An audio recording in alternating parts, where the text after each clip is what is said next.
Hello, I'm Gary Barwin, and I'd like to read a poem from my book, For It Is a Pleasure and a Surprise to Breathe, New and Selected Poems, edited by Alex Porco and published by Walzack and Wynne.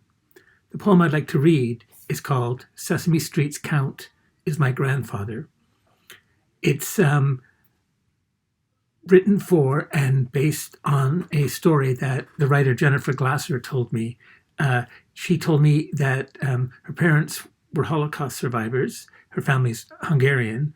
And when she was a little girl and she would watch Sesame Street and she'd see the count, 1, 2, 3, 4, that guy, he had a Hungarian accent and her family had a Hungarian accent as well. So she assumed that they had that accent and they were Holocaust survivors. And so because he had that accent, he also was a Holocaust survivor. And it's funny, but it's also very touching to think about this little girl seeing this crazy purple vampire guy who sounded like her family and somehow spoke to her about this experience they had and something about the counting that he did. What does that mean? It seemed to have some kind of a connection. And so I wrote this poem based on that idea.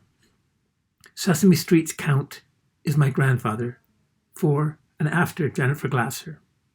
What are the numbers, Count? Your Transylvanian cackle seems Yiddish to me. Your unhinged delight, your bitter joy enumerates the world, an inventory of what's there, what hasn't been destroyed.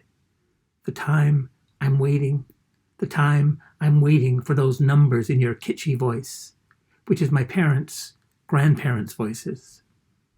You're counting, chanting the numbers, the Shema at the Warsaw Ghetto, the empty chairs at the Seder, numbers on my grandfather's arm, my grandmother's, to count the future with thunder, to remember the past with lightning.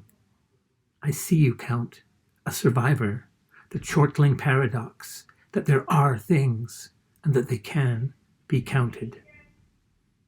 Thanks very much.